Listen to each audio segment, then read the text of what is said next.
strike me down, I shall become more powerful than you could possibly imagine. Hey everybody, it is Bulldog here, and I am super excited about this video.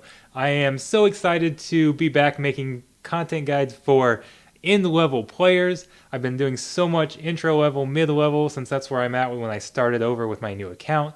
But this is a guide that is intended for your top-end players, your late-game players, because it is all about the new Galactic Legend characters and understanding mastery. So mastery is something that we all, or most of us, kind of know what it is, and we know a little bit about it, but at least I didn't, and I know very few of you out there actually fully understand what mastery does, as far as, okay, this much mastery is going to have this specific impact on a character, this much health, this much damage, this much dodge chance. We all know that it increases those things, but I don't think any of us have fully understood it. So I did a lot of research into this today, and I want to share with you my results so everybody can better understand what mastery is actually doing. So let me take a step back here for a second and talk about the very basics. So what is mastery to begin with? So mastery was first introduced with relics, and it's a way to basically increase stats that are specific to certain characters. So each character is in their own class. I shouldn't say their own class, but there are 12 different classes, and the characters are divided up into those, and each class gets different benefits from mastery. So far, mastery has only been able to be increased by increasing your relic level. There's no way to add it to mods. There's until now, there have been no characters that actually manipulate mastery. So while we've all known that they increase these stats and give certain stat bonuses to certain characters, we haven't really fully understood the exact impact that it has in battle.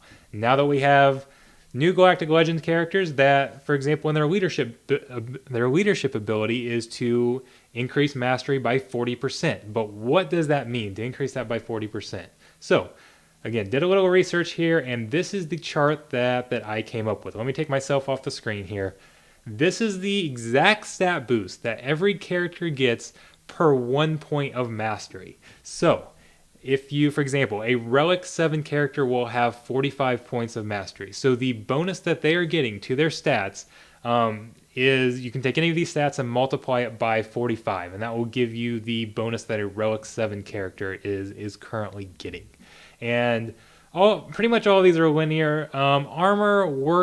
Armor and resistance work a little odd, so they are kind of estimated here in some cases, but it generally tends to be pretty accurate. But most of these are going to be exact. They are each class can kind of get a different bonus, but there's no difference from what I've seen so far. I looked at all, I shouldn't say all the characters, but I looked at a large sample size of characters, and every strength tank, for example, got the exact same protection bonus from their mastery stats. So, but not all characters will get the same bonus. So, for example, you can see a strength tank gets more protection than an agility tank does. So they both get protection, but at different levels. So each class has not only different stat boosts, or different stats that are affected, but they're boosted in different ways as well. So you do have to look at each class that a character is in to see their exact bonus. And we can kind of use this now to calculate, to see exactly what these mastery increases and decreases are doing to a character.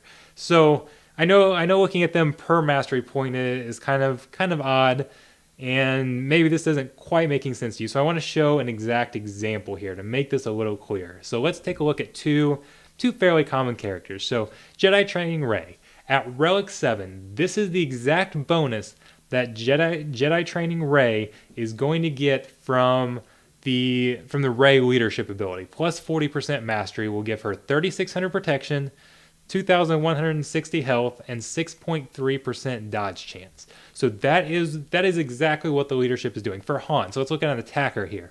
Han Solo is getting 5.4% crit chance and crit damage, and then 468 damage. That's what 40% mastery bonus is giving him. And then you can go through and calculate this, like with Rey's leadership. There's a 5% bonus anytime. I think it's an opposing or an enemy gets a turn meter, I believe. and you can actually go through and calculate this. Although we don't know how that stacks, I believe, but you can still make some estimates there, so you can see exactly how the battle is being impacted by these mastery stats. And to be honest, I was a little disappointed with this.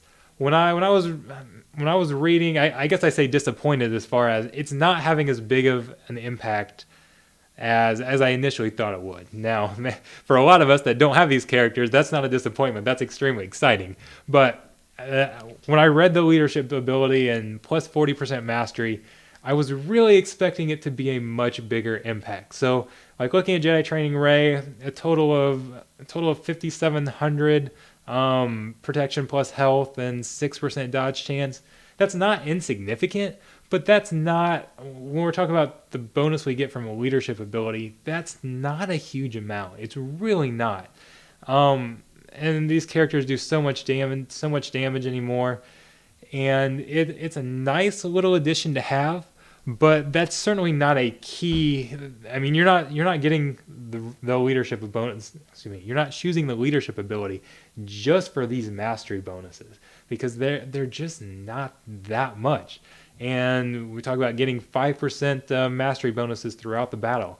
Even if that, like when I first read that, I thought, okay, when we're doing a raid battle, some of these teams might get, well, okay, when you attack a raid boss, they gain 5% turn meter. So that's going to trigger that 5% mastery bonus.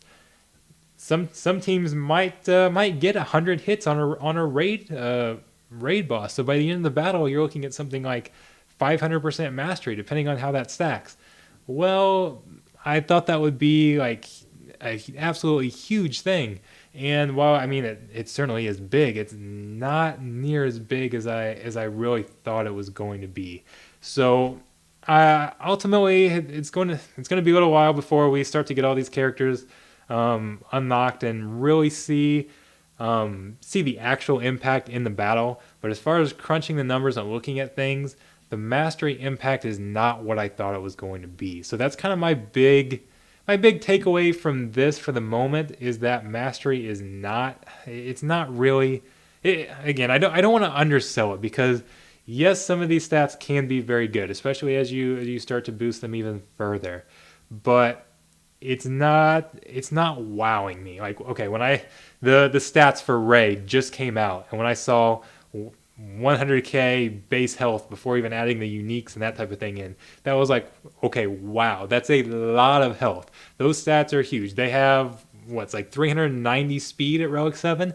That's wow. That's something that's okay. I knew they were going to be good. I didn't know their stats were going to be that good. The the mastery part does not wow me like that. It's kind of been very underwhelming, which there's enough wowing going on. So I think it's okay that this mastery bonus isn't what I thought it was. But hopefully this helps everybody kind of understand what the mastery is, and you can kind of use this. I'll go back to this chart here in just a second. There it is. You guys can use this chart to actually do some calculations if you're a theory crafter and wanting to look into stuff and seeing the exact bonuses that you can get. You can use this a little bit to actually do those calculations. I know there are others out there like me who love these numbers and love looking at this. So I hope this becomes very useful for people. And if nothing else, just have a better grasp of what mastery is. So this, I looked through a lot of characters to put these numbers together. It was a lot of fun being able to get out a guide that is for in-game players. I know it's not breaking the raid or anything that's going to get me 100k views or anything like that, but I think there's going to be a small section of the community that really, really likes this data. And I hope you guys benefit from it. So thanks a lot. I'll see you around the holotables.